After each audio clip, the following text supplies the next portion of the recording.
ವಿದ್ಯಾರ್ಥಿನಿಯರೇ, ಮಾಧ್ಯಮದ ಗೆಳೆಯರೇ, ಇವತ್ತು ಪ್ರೇಮ್ಜಿ ಅಜೀಂ ಪ್ರೇಮ್ಜಿ ಫೌಂಡೇಶನ್ ಮತ್ತು ಉನ್ನತ ಶಿಕ್ಷಣ ಇವೆರಡರ ಸಹಯೋಗದೊಂದಿಗೆ ದೀಪಿಕಾ ವಿದ್ಯಾರ್ಥಿ ವೇತನ ಕಾರ್ಯಕ್ರಮದ ಲೋಕಾರ್ಪಣೆ ನಡೀತಾ ಇದೆ. ಇದನ್ನ ಅತ್ಯಂತ ಸಂತೋಷದಿಂದ ಇವತ್ತು ನಾನು ಲೋಕಾರ್ಪಣೆಯನ್ನ ಮಾಡಿದ್ದೇನೆ ಅಂತಕ್ಕಂಥ ಮಾತುಗಳನ್ನು ಹೇಳಲಿಕ್ಕೆ ಬಯಸ್ತಾ ಇದ್ದೇನೆ.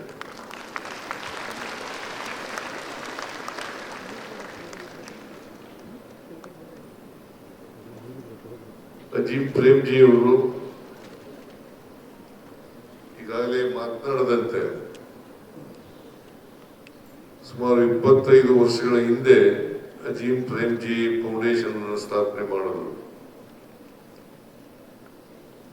ಅಲ್ಲಿಂದ ಈಚೆಗೆ ಅನೇಕ ಜನಪರ ಕಾರ್ಯಕ್ರಮಗಳನ್ನು ಮಾಡಿದ್ದಾರೆ.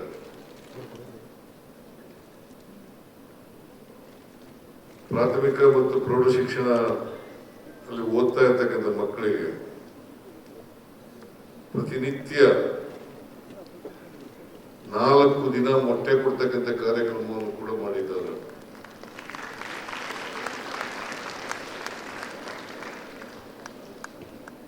ಈಗ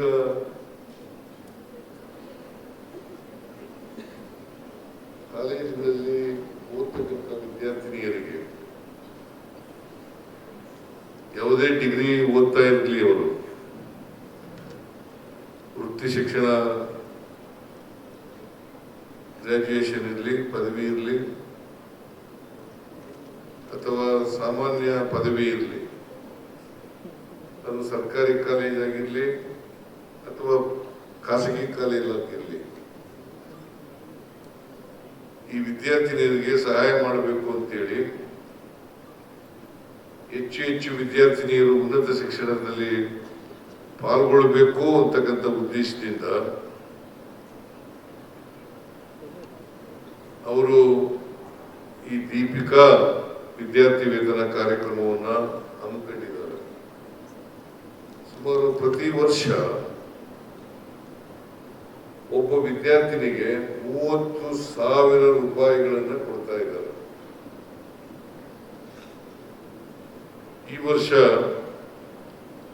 37,000 ವಿದ್ಯಾರ್ಥಿನಿಯರಿಗೆ ಪ್ರತಿ ವಿದ್ಯಾರ್ಥಿನಿಗೆ 30,000 ರೂಪಾಯಿನಂತೆ ಕೊಡ್ತಾ ಇದ್ದಾರೆ. ಅದರ ಕಂಡೀಷನ್ ಏನಪ್ಪಾ ಅಂತಂದ್ರೆ 10ನೇ ತರಗತಿ, 11ನೇ ತರಗತಿ, 12ನೇ ತರಗತಿ, ಈ 10, 11, 12ನೇ ತರಗತಿಗಳಲ್ಲಿ ಸರ್ಕಾರಿ ಶಾಲೆಗಳಲ್ಲಿ ಓದಿರಬೇಕು.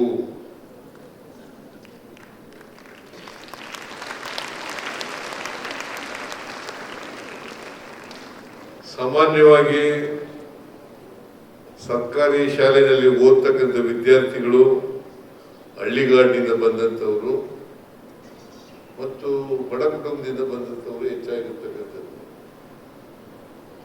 ಈ ವಿದ್ಯಾರ್ಥಿನಿಯರಿಗೆ ಸಹಾಯ ಆಗಬೇಕು, ಅವರು ಉನ್ನತ ಶಿಕ್ಷಣದಲ್ಲಿ ಮುಂದುವರಿಬೇಕು, ಪದವೀಧರರಾಗಬೇಕು, ಉನ್ನತ ಶಿಕ್ಷಣ ಪಡ್ಕೊಳ್ಬೇಕು ಅಂತಕ್ಕಂಥ ಸದುದ್ದೇಶದಿಂದ ಈ ವಿದ್ಯಾರ್ಥಿ ವೇತನವನ್ನು ಪ್ರಾರಂಭ ಮಾಡಿದ್ದಾರೆ.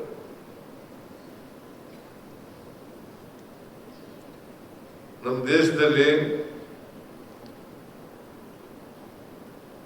ಹೆಣ್ಮಕ್ಳು ಕೂಡ ಶೂದ್ರರಂತೆ ಅಕ್ಷರ ಸಂಸ್ಕೃತಿಯಿಂದ ವಂಚಿತರಾಗಿದ್ದಂಥವರು.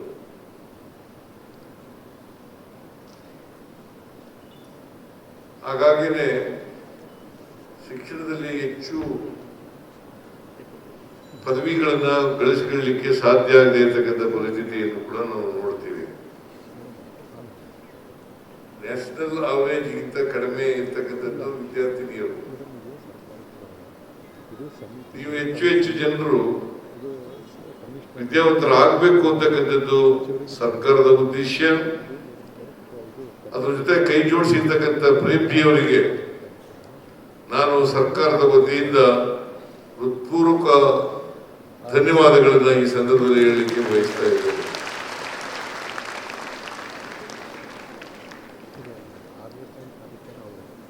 ಹೆಣ್ಣು ಮಕ್ಕಳು ಸಾಮಾನ್ಯವಾಗಿ ನಮ್ಮ ಸಮಾಜದಲ್ಲಿ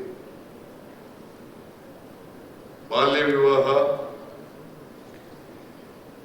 ಬಾಲ ಗರ್ಭಿಣಿಯಾಗ್ತಕ್ಕಂಥದ್ದು, ಪೋಕ್ಸೋ ಕೇಸ್ನಲ್ಲಿ ಸಿಕ್ಕಾಕೊಳ್ತಕ್ಕಂಥದ್ದು, ದೌರ್ಜನ್ಯಕ್ಕೆ ಒಳಗಾಗ್ತಕ್ಕಂಥದ್ದು ಮತ್ತು ಬಾಲ ಅಪರಾಧಗಳಂತ ಅನೇಕ ಸಮಸ್ಯೆಗಳಿಗೆ ಸಿಕ್ಕಾಕೊಳ್ತಕ್ಕಂಥ ಕೆಲಸ ಆಗಿದೆ. ಅದಕ್ಕೋಸ್ಕರ ವಿದ್ಯಾವಂತರಾಗಲೇಬೇಕು. ವಿದ್ಯಾವಂತರಾಗೋದ್ರಿಂದ ನೀವೆಲ್ಲರೂ ಕೂಡ ಸ್ವತಂತ್ರರಾಗ್ತಕ್ಕಂಥ ಕೆಲಸ ಆಗ್ತದೆ. ನೀವೆಲ್ಲ ಸ್ವತಂತ್ರರಾಗಬೇಕಾದ್ರೆ, ಅಭಿವೃದ್ಧಿ ಹೊಂದಬೇಕಾದ್ರೆ ವಿದ್ಯೆ ಕಲಿಯಲೇಬೇಕು. ಅದಕ್ಕೋಸ್ಕರ ನಮ್ಮ ಸರ್ಕಾರ ಶಿಕ್ಷಣಕ್ಕೆ ಹೆಚ್ಚು ಒತ್ತು ಕೊಡ್ತಕ್ಕಂಥ ಕೆಲಸವನ್ನ ಮಾಡ್ತಾ ಇದ್ದೇವೆ.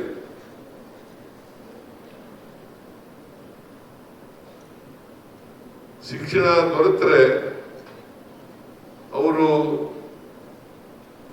ಸ್ವಾಭಿಮಾನಿಗಳಾಗಲಿಕ್ಕೆ ಸಾಧ್ಯ ಆಗ್ತದೆ.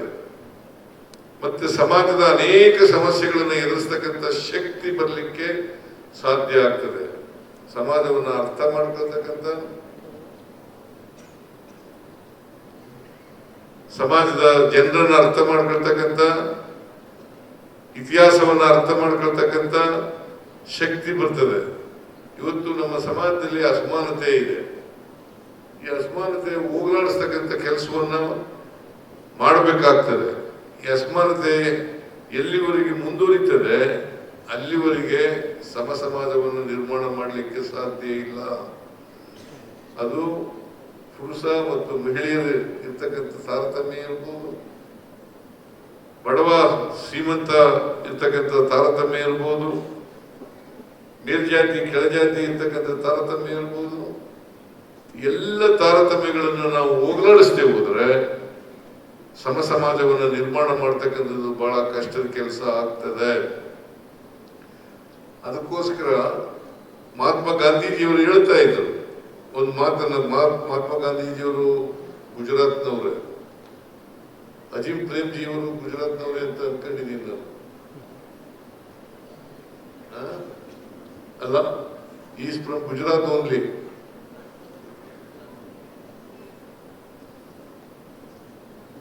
ಅವರು ಯಾವಾಗಲೂ ಕೂಡ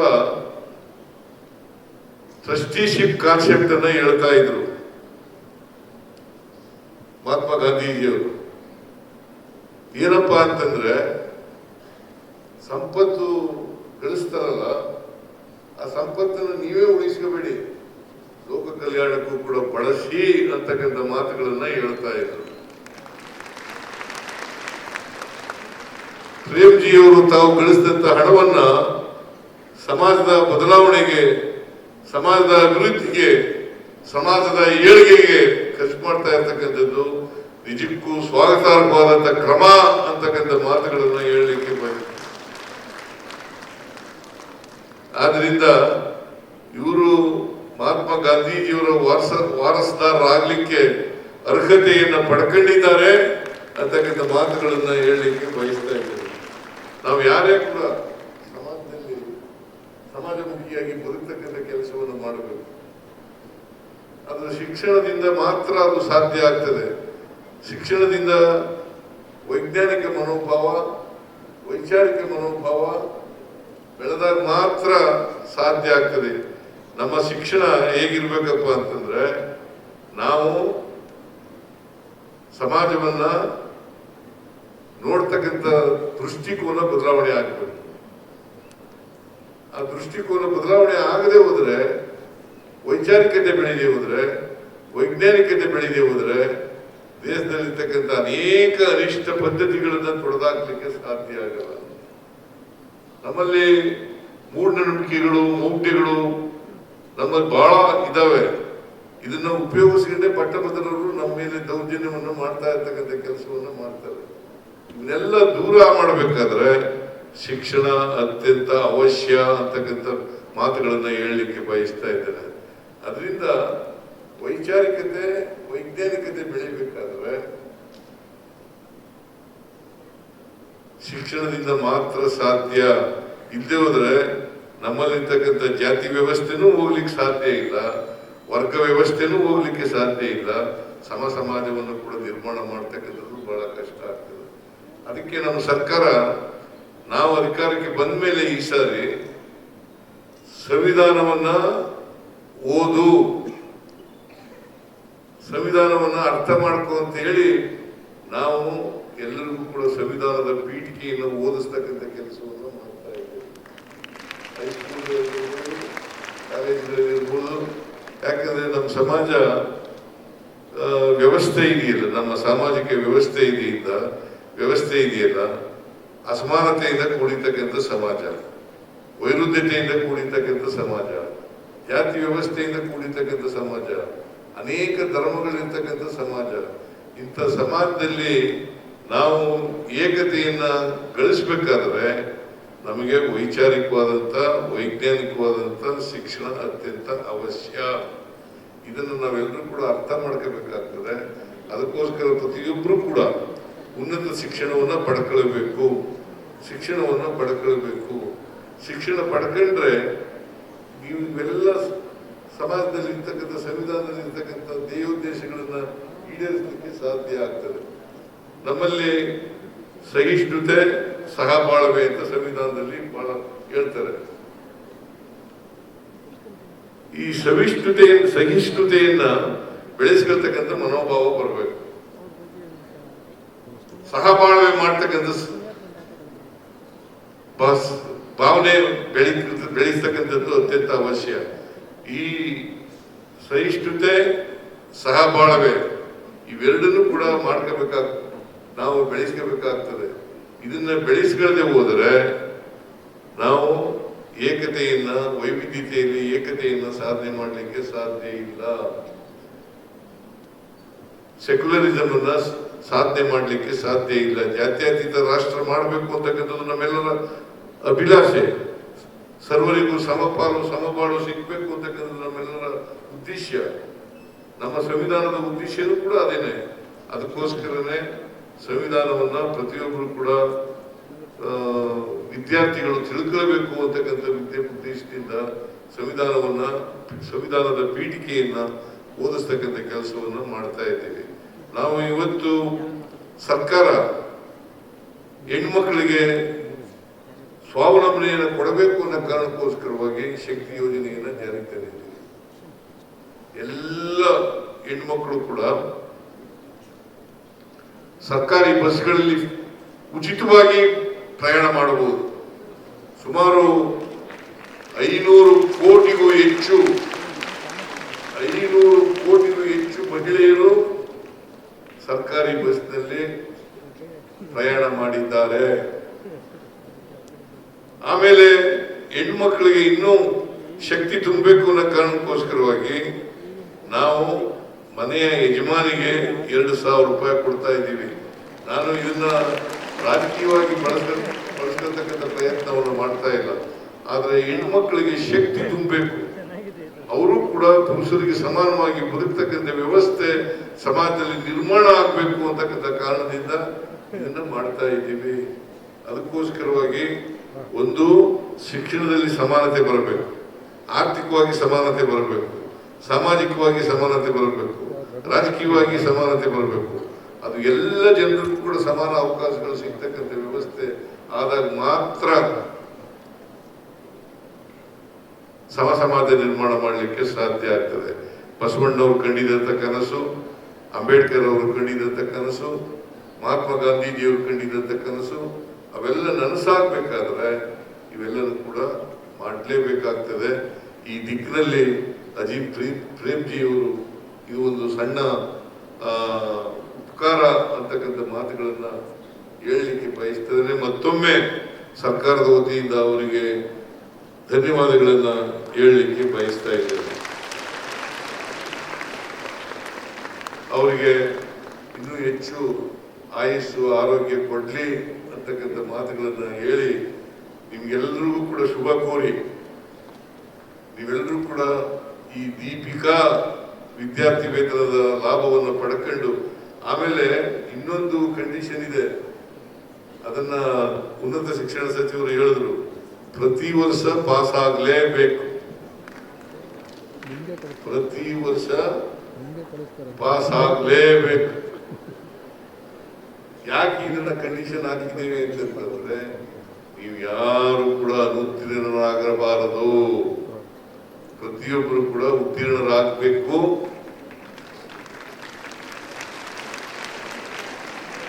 ನಿಮ್ಮ ಜೀವನದ ಅಭಿವೃದ್ಧಿಯನ್ನು ಮಾಡ್ಕೊಳ್ಬೇಕು ಅಂತಕ್ಕಂಥ ಉದ್ದೇಶದಿಂದ ಈ ಕಂಡೀಷನ್ ಹಾಕಿರೋದು. ಇದು ಕಡಿಮೆ ಜನರಿಗೆ ಸಿಗ್ಲಿ ಅಂತಕ್ಕಂಥ ಉದ್ದೇಶ ಅಲ್ಲ, ಹೆಚ್ಚು ಹೆಚ್ಚು ಪಾಸ್ ಆಗಲಿ ಅಂತಕ್ಕಂಥ ಉದ್ದೇಶದಿಂದ ಇದನ್ನು ಮಾಡಿರ್ತಕ್ಕಂಥದ್ದು. ನೀವೆಲ್ಲರೂ ಕೂಡ ಪ್ರತಿ ವರ್ಷನೂ ಪಾಸ್ ಆಗಲಿ ಅಂತಕ್ಕಂಥ ಶುಭಾಶಯವನ್ನ ಕೋರ್ಲಿಕ್ಕೆ ಬಯಸ್ತಾ ಇದ್ದೇನೆ.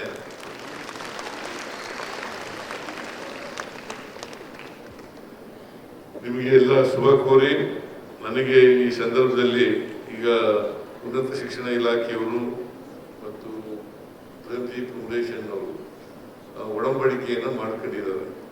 ನಮ್ಮ ಸಮ್ಮುಖದಲ್ಲಿ ಮತ್ತೆ ಪ್ರೇಮ್ಜಿಯವರ ಸಮ್ಮುಖದಲ್ಲಿ ಒಡಂಬಡಿಕೆ ಆಗಿದೆ. ಇದು ಈ ಒಡಂಬಡಿಕೆ ಉತ್ತಮವಾದಂಥ ಒಡಂಬಡಿಕೆ ಅಂತಕ್ಕಂಥ ಮಾತುಗಳನ್ನು ಹೇಳಿ ಇದು ಒಂದು ಒಳ್ಳೆಯ ಕಾರ್ಯಕ್ರಮ ಅಂತ ಹೇಳ್ತಾ ನಿಮ್ಮೆಲ್ಲರಿಗೂ ಶುಭ ಕೋರಿ ನನ್ನ ಮಾತುಗಳನ್ನು ಮುಗಿಸ್ತೇನೆ. ಜೈ ಹಿಂದ್, ಜೈ ಕರ್ನಾಟಕ, ಜೈ ಸಂವಿಧಾನ. ಹೆಚ್ಚಿನ ವಿಡಿಯೋಗಳಿಗೆ ಪ್ರತಿಧ್ವನಿ ಯೂಟ್ಯೂಬ್ ಚಾನೆಲ್ ಸಬ್ಸ್ಕ್ರೈಬ್ ಮಾಡಿ, ಬೆಲ್ ಐಕಾನ್ ಕ್ಲಿಕ್ ಮಾಡಿ.